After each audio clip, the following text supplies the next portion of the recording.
बिस्मिल्लाहिर्रहमानिर्रहीम अस्सलामु अलैकुम। मैट्रिक के स्टूडेंट्स के लिए दो बड़ी खुशखबरियाँ। एक खुशखबरी प्राइवेट स्टूडेंट्स के लिए है और दूसरी खुशखबरी प्राइवेट और रेगुलर तमाम मैट्रिक के स्टूडेंट्स के लिए है।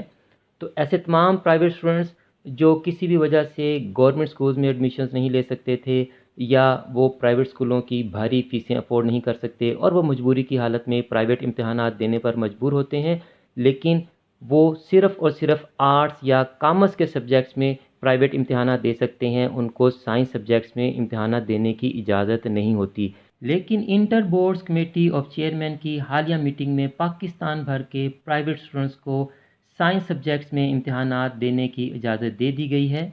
यानी नेक्स्ट ईयर से प्राइवेट के तमाम स्टूडेंट्स भी रेगुलर स्टूडेंट्स की तरह फ़िज़िक्स, केमिस्ट्री, बायो, कंप्यूटर और प्रैक्टिकल वाले तमाम सब्जेक्ट्स के इम्तहानात दे सकेंगे।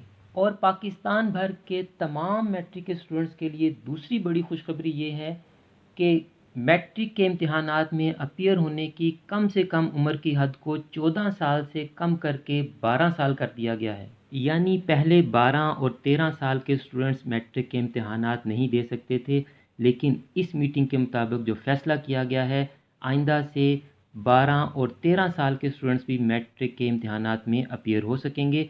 तो ये दोनों इन्फॉर्मेशंस बहुत इंपॉर्टेंट हैं, इसलिए आप इस वीडियो को फ़ौरन फॉरवर्ड कर दें ताकि आपके ज़रिए से ये अहम इन्फॉर्मेशन तमाम स्टूडेंट्स तक पहुंच सके।